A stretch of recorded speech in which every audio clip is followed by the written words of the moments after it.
hundreds of ships. That is what the people of Paris saw when they looked down the Seine in November of 885. Not dozens, hundreds. The river itself seemed to disappear beneath a forest of masts and oars. Torches reflected off the dark water. War drums carried across the fog, and at the front of this fleet stood warriors who had spent generations making kings beg for mercy. They had burned monasteries. They had sacked cities that thought themselves unconquerable. Entire kingdoms had paid them simply to leave. Now they wanted Paris. What they did not expect was that 2 bridges would stop them cold, and that 11 months later, the question of who actually won this siege would tear an empire apart. To understand why Paris mattered, you have to understand the world that created this moment. Charlemagne had built the largest empire in Western Europe since Rome. Under his rule, the Franks were united, their borders defended, their rivers guarded. But Charlemagne died in 814, and what followed was generations of fragmentation. His grandsons divided the empire between them. Then their sons divided it further by the 882nd. The Carolingian dynasty that had once terrified Europe was paralyzed by internal rivalry, weak leadership, and a treasury increasingly emptied by one recurring problem: Viking raids. The Vikings had been probing Francia since the 792nd. They came by river, the Seine, the Loire, the Rhine. Because rivers were highways into the heart of the continent, they raided, they burned, they retreated before any serious army could respond. When Carolingian rulers tried to stop them, they often found it easier to pay. A practice called Danegeld, tribute, became almost routine. And so the Vikings learned something important: the Franks would pay. Paris had been raided before. In 845, a Viking leader named Ragnar sacked the city with 120 ships and walked away with 7,000 pounds of silver. The Carolingians paid him to leave. In 856 and 861, so in 885, appeared under leaders named Sigfrid and Sinric. They had every reason to expect the same result: arrive in force, demand tribute, collect payment, move on. But something had changed in Paris, and it centered on 2 bridges. Medieval Paris was not a sprawling city. It was concentrated on a small island in the middle of the Seine called the Île de la Cite. The river ran on either side, and controlling Paris meant controlling the river. Control the river, and you controlled trade between northern and southern Francia. Silver, grain, timber, wool, everything moved by water. The Carolingians understood this. In the decades before 885, they had built 2 fortified bridges crossing the Seine, one to the north bank, one to the south.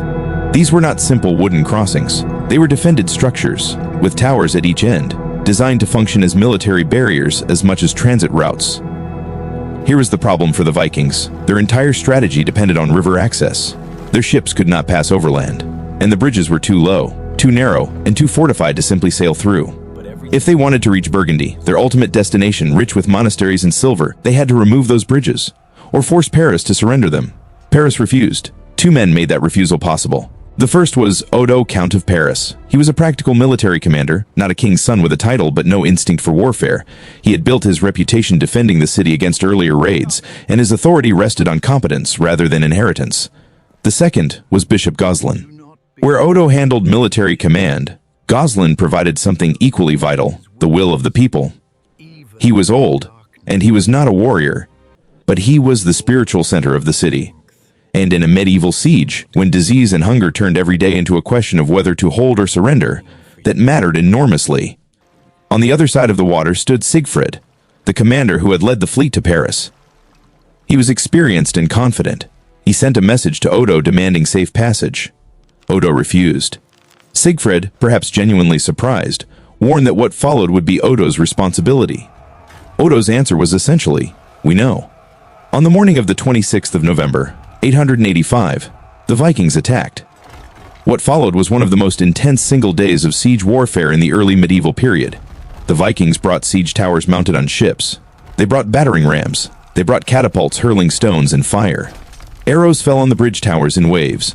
Burning material was launched at the wooden structures. The defenders poured boiling oil and pitched down on attackers who tried to scale the walls. They threw stones. They repaired damage as quickly as it appeared. And when darkness finally ended the fighting, Odo's men worked through the night, restoring what the day had destroyed, so the sun would rise on a bridge that looked as if nothing had happened. The Vikings attacked again, and each morning the bridge was still there. But the bridge to the south, the smaller of the two, was more vulnerable. Heavy winter rains had swelled the Seine. The river rose, battering the wooden foundations.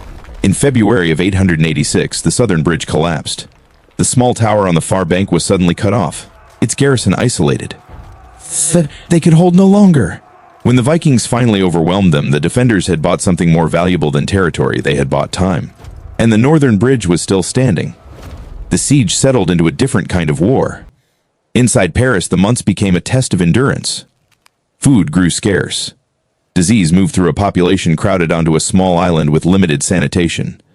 People died not from Viking blades, but from hunger and illness. Faith sustained them. Bishop Gozlin organized prayers, processions, the slow rituals that reminded people why they were holding on. Outside, the Vikings were not doing well either. A siege that was supposed to last days had stretched into weeks, then months. The warriors who had come expecting tribute were instead camped on the banks of the Seine in the cold, raiding the surrounding countryside for food, while their objective sat unmoved in the middle of the river.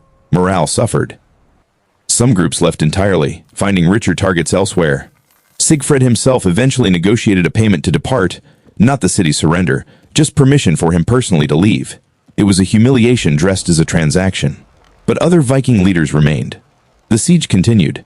At some point during those 11 months, Odo made a decision that would define him for the rest of his life. He slipped through Viking lines. We do not know exactly how, the sources are thin on detail, but he made it out of Paris, rode hard, and reached the court of the Emperor, Charles II, known to history as Charles the Fat. Charles was the current ruler of what remained of Charlemagne's empire, which is to say, most of it, though barely held together. He was not a strong king. He had paid tribute before. He was prone to negotiating where others might fight. Odo returned to Paris with a promise of imperial relief. The city held on. And in the autumn of 886, Charles arrived, with an army large enough to end the siege by force. What he did next shocked everyone. Charles did not attack the Viking camp. He negotiated. He paid the Vikings 700 pounds of silver in tribute. And then, in a move that seemed almost deliberately insulting to the defenders of Paris, he allowed the Viking fleet to pass upriver into Burgundy, granted them winter quarters in the region, and sent them on their way. Paris had held for 11 months. Its people had starved and suffered and died to stop this fleet, and the emperor had let them through anyway. The reaction was swift and bitter.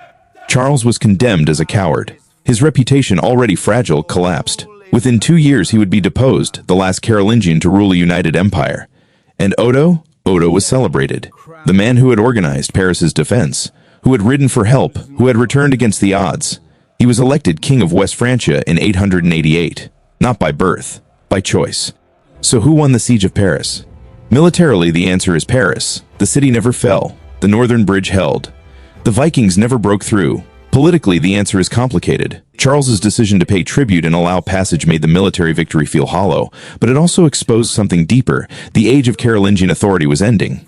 Power was shifting from distant emperors to local lords, men like Odo who actually showed up and actually fought. The siege did not create that shift, but it made it visible. The future of France would not be built by emperors negotiating from strength they no longer had. It would be built by counts who stood on bridge towers in the dark and repaired the damage before sunrise. The Vikings had crossed the North Atlantic. They had raided coastlines from Ireland to the Mediterranean. They had extorted silver from kingdoms that should have been able to stop them. But in Paris, in the winter of 885, they ran into something they were not prepared for. Not a large army, not a powerful emperor, 2 bridges, a small island, and people who had decided that this time they would not pay. History sometimes turns not on the size of armies or the decisions of emperors, but on something far simpler, whether a bridge holds. In Paris, it held. And everything that came after was shaped by that fact.